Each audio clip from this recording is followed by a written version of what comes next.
Сәлеметсіздер ме, құрметті студенттер. Бүгін бірінші дәрісті бастаймыз. Дәрісіміздің тақырыбы Delphi визуалды программалаудың кіріктірілген ортасы және сызықтық алгоритмдерді программалау.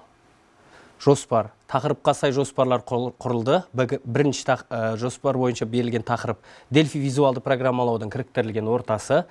Екінші тақырыбымыз Object Pascal алгоритмдік тілінің негізгі түсініктері мен қасиеттері. Үшінші алгоритм түсінігі және олардың түрлері. Төртінші сызба, блок сызбалар. Ал соңғымыз, бесінші жұмысым сол сызықтық алгоритмдерді программалау. Жалпы осы 5 тақырып бойынша сіздермен бүгін дәрісімізді қарастыратын боламыз. Бірінші, Delphi визуалды программалау ортасы. Delphi визуалды программалау ортасын іске қосу үшін ең алдымен компьютердің экран бетінен Delphi 7 пиктограммасын шертеміз, немесе пуск все программы Borland Delphi 7 бағдарламалар командалар ретін іске қосу арқылы Delphi бағдарламалау ортасын іске қосамыз. Яғни ол уақытта бізде арнайы бір автоматты түрде үнсіз келісім бойынша жоба ашылады. Жобаның файлы .exe түріндегі файл болып есептелінеді. Келесі, Delphi кіріктірілген ортасы. Delphi'дің кіріктірілген ортасы бұл жобалауға, орындауға, қатесін табуға, қосымшаны тестілеуге, қажетті форма конструкторы, кодтар редакторы, жалпы алғанда осылардың барлығын бірге қосып қарастыратын арнайы орта болып табылады. Келесі. Delphi ортасының негізгі, жалпы алғанда негізгі 5 терезесі бар. Бірінші тереземіз, алдарыңызда қарап тұрғаныңыздай, Delphi'дің басы терезесі, бірінші алдарыңызда көрініп тұрған, екінші форма терезесі, үшінші кодты редакторлау терезесі, міне unit.pass, төртінші объектілер қасиетін оқиға мен редакторлау терезесі, Object Inscriptor терезесі, міне, ал бесінші объектілер тізімін қарау кестесі, Object Preview кестесі. Басты терезе. Басты терезе бізде негізгі бағдарламаны іске қосу, яғни бағдарлама құру үдерісін басқаруға қажетті барлық негізгі элементтерден тұрады.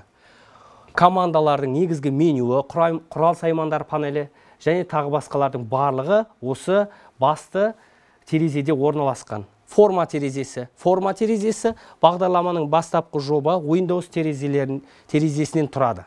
Келесі. Бағдарламалардың кодын редакторлау терезесі. Білесіздер, кез келген уақытта, яғни программалау тілінде бағдарламаны іске қосқаннан кейін кодты жазатын бағдарламаларды кодтау терезесі болады. Сол кодты бағдарлама кодын редакторлау терезесінде бағдарламаға код жазуға, мәтін жазуға, қарауға, тестілеуге арналған орта болып табылады. Объектілердің инскриптор терезесі. Объектілердің инскриптор терезесі оқиғаны, қасиетті, соларды өзгерту үшін арналған арнайы терезе болып табылады. Object Pascal алгоритм тілінің негізгі түсініктері мен элементтері туралы қысқаша тоқталайық сіздермен. Тілдің алфавиті. Delphi программалау ортасының негізіне жататын объектіге бағытталған Object Pascal алгоритмдік тілін қарастырамыз. Келесі символдар алгоритмдік тілінде келесі символдар қолданылады. Бірінші, латын алфавитінің үлкен және кіші әріптері, 0-ден 9-ға дейінгі араб цифрлары, 16-лық цифрлар, яғни 0-ден F-қа дейін, және арнайы символдар қосу, азайту, көбейту, бөлу, жақша, нүктелі үтір, тік жақша, доллар белгісі, тағы басқалар. Келесі, тілдің синтаксисі. Бағдарлама кодындағы типтер, тұрақтылар, символдар, функциялар барлығы арнайы қолданғанға дейін олар жарияланған немесе сипатталған болуы тиіс. Тілдің әрбір сөйлемі нүктелі үтір арқылы аяқталады. Begin және end кілттік сөздердің ортасындағы барлық іс-әрекеттің барлығы операторлардың синтаксистік тұрғыда бір оператор болып есептеледі. Бағдарлама немесе жеке модуль end оператормен аяқталады. Бағдарламаның көмекші мәтіндер комментарийлер арқылы беріледі. Тұрақтылар туралы қысқаша сіздермен тоқталайық. Тұрақтылар жалпы 3 түрде болады. Тұрақтылар сандық, логикалық, символдық тұрақтылар. Сандық бүтін және нақты болып есептеледі. Логикалық тұрақтылар логикалық немесе бөлдік, символдық және жолдық. Тұрақтылар бағдарламаны орнату барысында арнайы өзгермейтін берілгендер болып табылады. Тұрақтылар константа кілттік сөзімен сөзінен кейін жазылады. Келесі. Var айнымаларды сипаттау бөлімі. Яғни біз бағдарлама жазған уақытта, кез келген уақытта мысалға айнымаларды міндетті түрде сипаттаймыз. Сол уақытта бізде айнымалар сипаттау бөлімі осы var бөлімі. Var бөлімінде мысалға айнымаларыңыз x болсын, y болсын, z болсын, a болсын, b болсын, жалпы барлық сипаттамаларды сипаттаймыз. Ал алдарыңызда тұрғандай var'дың сипатталу бөлім, жалпы var бөлімінің қалай сипатталған туралы көрініп тұр. Бірінші тізім 1 дейді. Яғни тізім 1 сіздің мысалы айнымалыңыз, оның типі жазылады. Тізім 2 және оның айнымалының типі жазылады. Мысалға, алдарыңызда тұрғандай var, егу, гуманитарный институт деген сөз, оның типі вуз деген сөз. Келесі, сипаттау бөлімдері. Процедуралар мен функцияларды сипаттау бөлімдері жалпы ішкі бағдарламалар мен функция мәтіндерінен тұрады. Операторлар бөлімі. Бағдарлама бел бөлімі begin кілттік сөзінен және end нүкте сөздермен аяқталады. Яғни осы аралықта орналасқан, яғни орындалып жатқан барлық іс-әрекеттердің барлығы жалпы түрде бір оператор болып есептеледі. Арифметикалық өрнектер. Арифметикалық өрнектер тұрақтылардан, сандық айнымалылардан, стандартты функциялардан, олармен орындалатын операциялардан тұрады. Операцияларды белгілеуге қосу, азайту, көбейту, бөлу символдары. Сонымен қатар diff дейді алдарыңызда тұрғандай, бүтін санды бүтін санға бөлгендегі бүтін бөлік, және mod. Mod дегеніміз бүтін санды бүтін санға бөлгендегі бөлшек бөлік. Мысалға алдарыңызда келтіріліп тұрғандай 5-ті 4-ке бөлгенде 5 diff 4 нәтижесінде бүтін бөлігіңіз 1, ал mod бүтін санды бүтін санға бөлгендегі бөлшек бөлік бүтін, мысалы 5-ті 3-ке бөлгенде ол жердегі бөлшек қалдығымыз бұл жерде 2. 5-ті 3-ке бөлгендегі 1-ден тиеді, қалдығымыз 2 болады. Яғни бүтін қалдық қолданылады. Яғни diff және mod сөздері негізінде атқаратын қызметтері осылай. Стандарт функциялар. Стандартты функциялар алдарыңызда беріліп тұрғандай белгіленуі, аргумент типі, нәтиже типі, қызметтер берілген. Мысалға ABC X дегеніміз бұл санның модулі. Кез келген X-дің модулі, математикалық функцияларымыз. Мысалға синус X, синустың функциясы, косинус X, косинус функциясы, арктангенс X, арктангенс функциясы, пи дейді алдарыңыз. Қазір мектептегі математика курсындағы пи, экспонент X, экспонентті көрсетеді. Сонымен қатар нәтижеде square X дейді, X-тің дәрежесін көрсетеді, square X квадрат. Square-ті ол түбірасты X-ті көрсетеді. Int X санның бүтін бөлігі, frac X санның бүтін бөлшек бөлігі, round X сан дөңгелектеу, trunc X сан бөлшек бөлігінің қиылысуы. Random 0-ден 1-ге дейінгі кездейсоқ сандар, random n 0-ден n-ге дейінгі кездейсоқ сандар. Delphi ортасында құрылатын бағдарлама файлдары. Жобаның басты файлы .dpr мен белгіленетін файл, бір немесе бірнеше модульдерден тұратын .pas кеңейтіліміндегі файл, үшінші форманы сипаттау файлы ол .dfm файлы болып табылады. Ал алдарыңызда тұрғандай модульдің бағдарламалық файлдар құрылымы, unit 1 интерфейс бұл жалпы сипаттау бөлімі, implementation жүзеге асыру бөлімі, begin end алдағы уақытта айтылып кеткендей, begin мен end аралығындағы іс-әрекетті орындау бөлімі. Яғни біз кез келген уақытта осы бағдарламаны жазған кезде орындау бөлімінде жазамыз. Begin мен endтің аралығындағы айнымалар var бөлімінде сипаттап болғаннан кейін begin мен end аралығында біз жалпы бағдарламамыздың кодын жазамыз. Жобаны сақтау үшін файл басты меню жолынан save project as жобаны сақтау командасын орындаймыз. Delphi визуалды программалар ортасында қосымша құру кезеңдері. Алгоритм түсінігі туралы қысқаша айтайық. Жалпы алгоритм түсінігі. Яғни біздің сызықтық алгоритмге мысал келтіретініміз сызықтық алгоритм туралы айтылатын болғандықтан ең алдымен біз алгоритмге тоқталуға міндеттіміз. Алгоритм сөзі 9 ғасырда пайда болған, ол өзбектің ұлы математигі, ойшылы Әл-Хорезмидің есімімен байланысты. Алгоритмнің жалпы 3 түрі бар, ол сызықтық, тармақталған және циклдік алгоритм. Алгоритмді жалпы 3 түрде сипаттай аламыз. Бірінші жай қарапайым түрде сөзбен жеткізуге болады, екінші блок схемалармен, үшінші бағдарламалар кодын жазу арқылы сипаттауымызға мүмкіндік бар. Алдарыңызда тұрғандай алгоритмнің сызбасында қолданылатын блок сызба символдар. Яғни алгоритм біз айтқандай блок схема арқылы сипаттауға болады дедік. Бірінші жол кестеде атауы берілген, басы соңы, міне белгіленуі эллипс фигурасымен белгіленеді, ал қызметі алгоритм басын және соңын көрсетеді деген сөз. Келесі, енгізу шығару. Ол параллелограммнан тұрады, берілгендерді енгізеді және нәтижесін шығарады деген сөз. Үдеріс. Яғни сіздер, мысалы, сызықтық алгоритмде болсын, тармақталған алгоритмде болсын, циклдік алгоритмде болсын, бұл яғни іс-әрекетті формуланы көрсететін жер. Ол тік төртбұрышпен белгіленеді. Операцияларды орындау немесе операциялары жалпы тобын көрсетеді. Келесі, төртінші шешім, сонымен қатар оны шарт түрінде де айтады, шарт деп те айтады. Бұл ромб фигурасымен белгіленеді. Яғни алдарыңызда көрініп тұрғандай x-тан үлкен y, x үлкен y-тен, немесе x үлкен 0-ден, x кіші 0-ден, y үлкен 0-ден, y кіші 0-ден деген сияқты. Яғни бұл жерде тек қана шартты көрсетеді.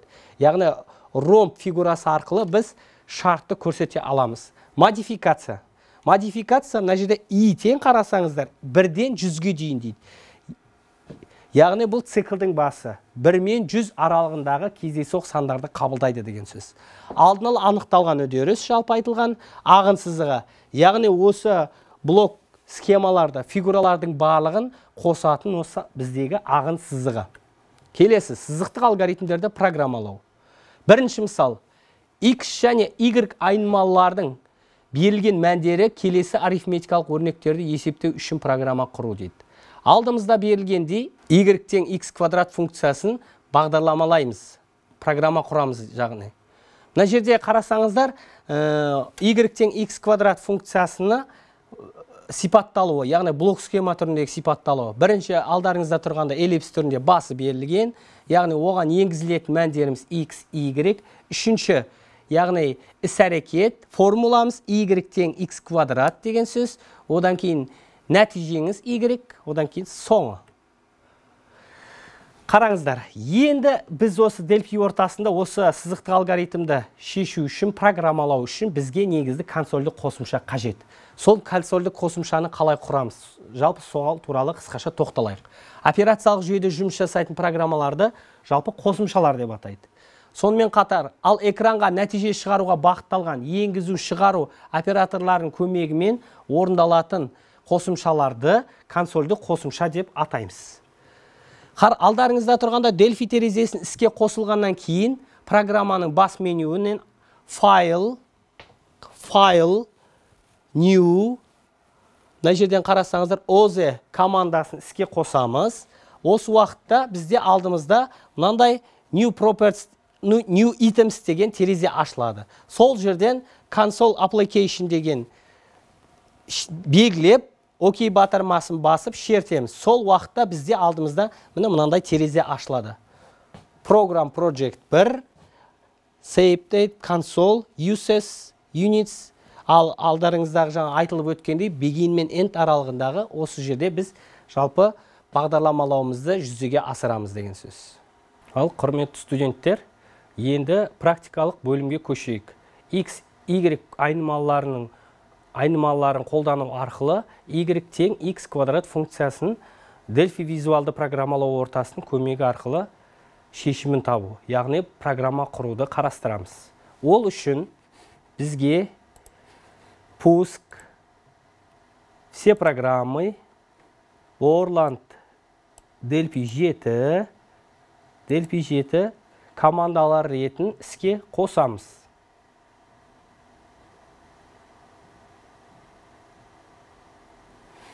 Және сонымен қатар ары қарай келесі команданы орындаймыз. File, New, OZ. Осы жерден Console Application-ді тауып, окей батырмасын басамыз. Алдымызда міне жаңағы Program Project терезесі ашылды. Осы жерде біз y-тен x квадрат функциясына программа құрамыз. Ал программамызды бастайық. Ол үшін біз сипаттау бөлімінен бастаймыз. Жазамыз. Var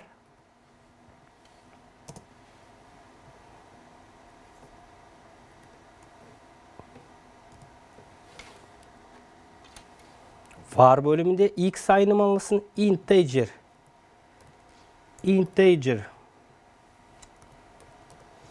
Bütün san. Naқты sanды көрсетеміз, ya. Нүктелі өтір. Ал нәтижеміз y-іміз real. Яғни бөлшек сан немесе нақты сан болуы мүмкін. Real. Міне, real табылып тұрғандай шертеміз. Нүктелі өтір. Ал енді бағдарламамызды бастаймыз. Бізде берілген функция y тең x квадрат. Ол үшін біз writeLn командасын қолданамыз. writeLn, readLn командаларын. writeLn командасын экранға шығару деген сөз. readLn командасы соны нәтижесін экранда көрсету деген сөз. Бастаймыз. writeLn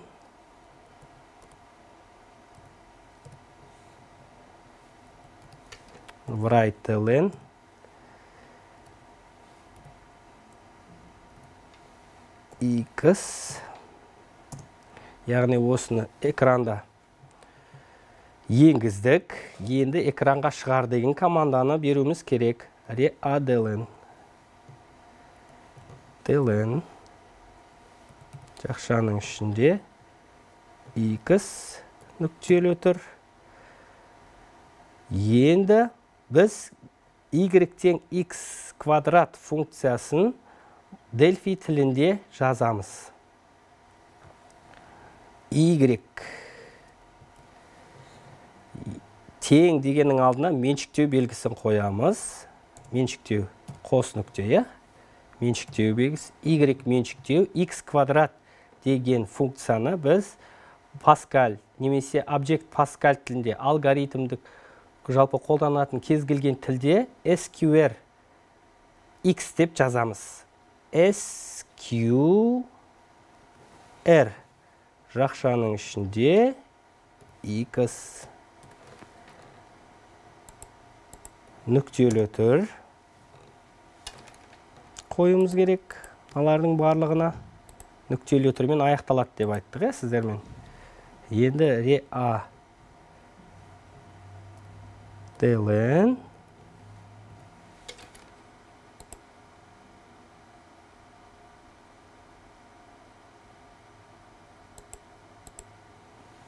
оның алдына writeLn, яғни y-тің нәтижесін экранға шығар деген біз команда беруіміз қажет.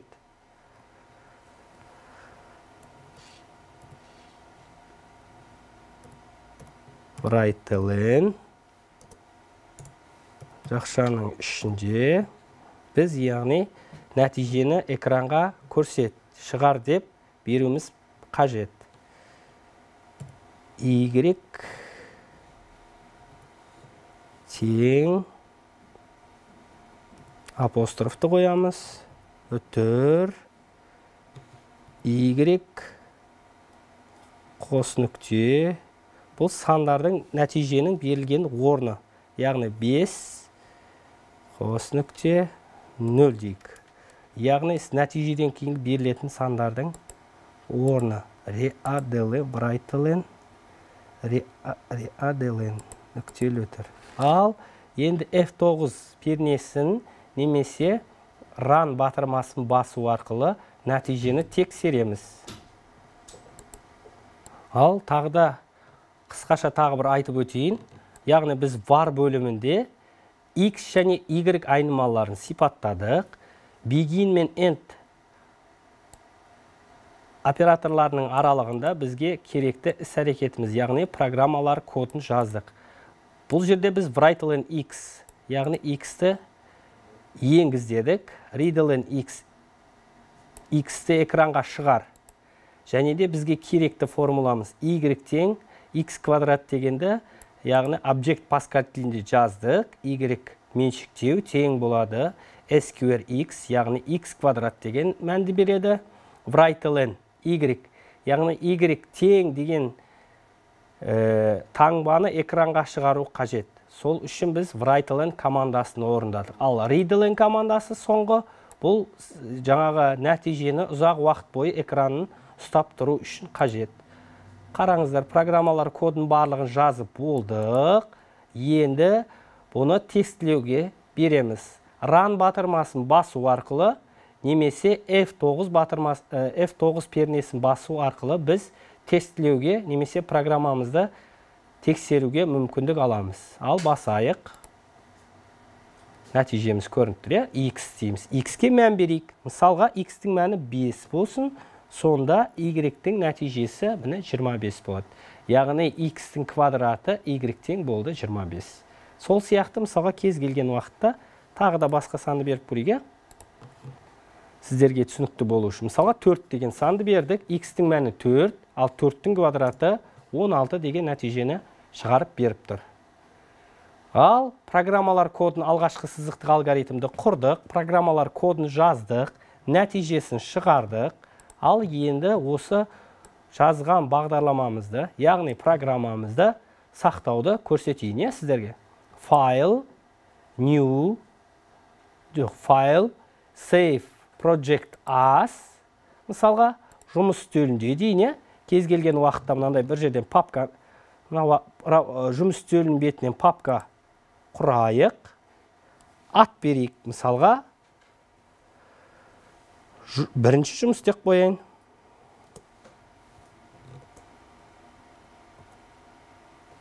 Бірінші жұмыс.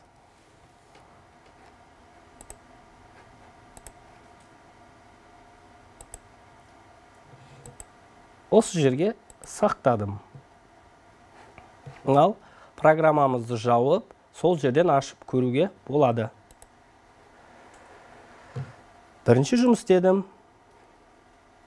Мына project ашып тұр. Көрейік, тексеріп.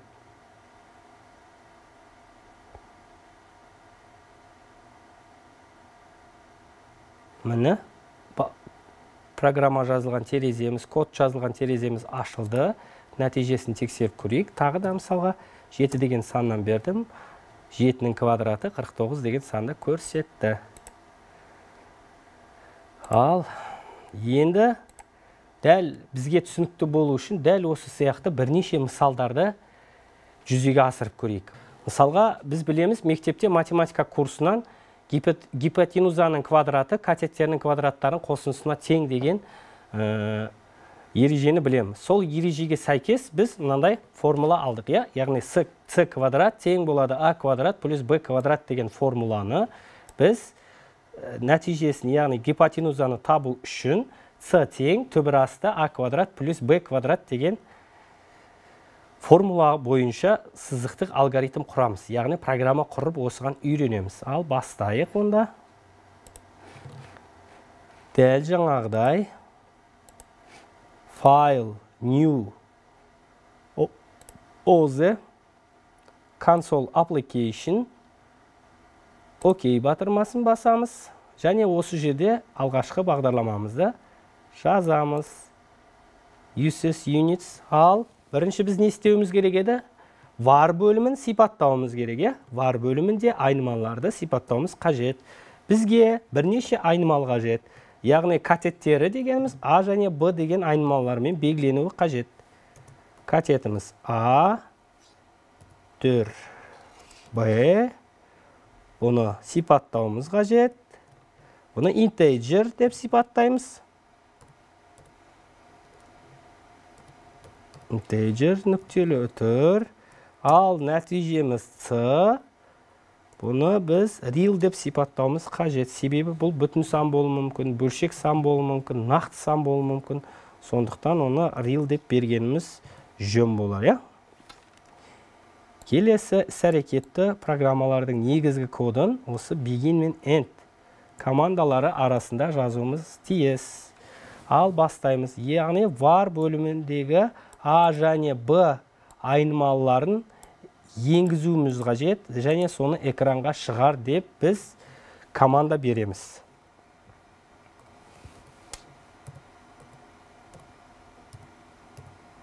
Write-len жақшаның ішінде. Апостроф А тең апостроф нүктелі түр келесі врайтелен жақшаның ішінде апостроф Б тең апостроф жақша жабылған нүктелі түр. Ал осыны экранға енгіз дедік. Осыны енді экранға шығар деген біз команда беруіміз керек. Реаделен жақшаның ішінде А болады нүктелі түр. Реаделен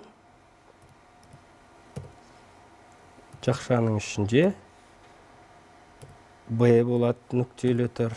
Ал енді осы іс-әрекеттерді шешу үшін қолданылатын біздің негізгі формуламыз. Яғни С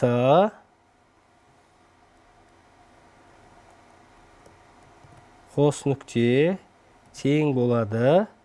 Түбір астын жазамыз. SQ түбір асты бізде SQRT QRT жақшаның ішінде А квадрат плюс Б квадрат дегенді беруіміз қажет. Ал квадрат дегенді біз SQR деген сөзбен белгілейміз. SQR жақшаның ішінде А плюс SQR жақшаның ішінде Б. Яғни қараңыздар, SQRT түбір асты, оның ішінде А квадрат плюс Б квадрат деген функцияны, яғни формуланы біз объект Паскаль тілінде сипаттап көрсете білдік сіздерге. Және writeln, яғни осы нәтижені экранға шығар деген команда береміз. Writeln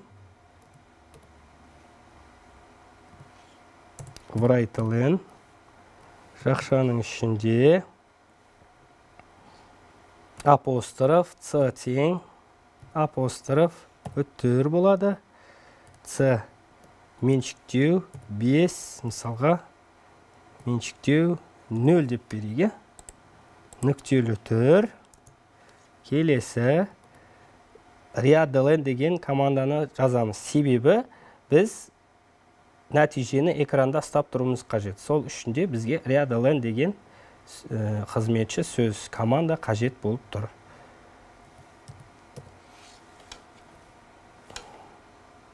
Ал енді тестілеп көрейік, тексеріп.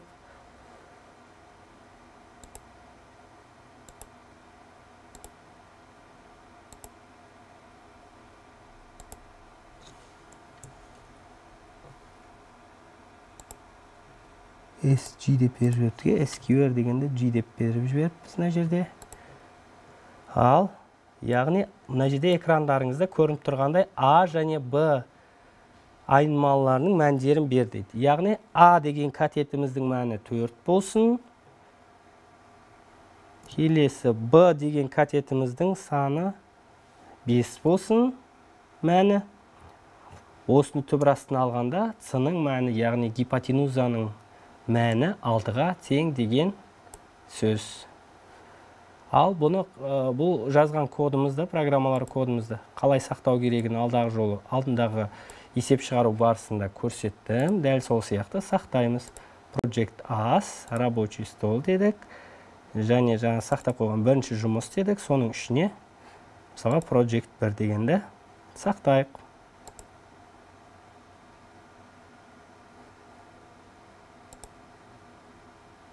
Назар қойып тыңдағандарыңызға көп-көп рахмет.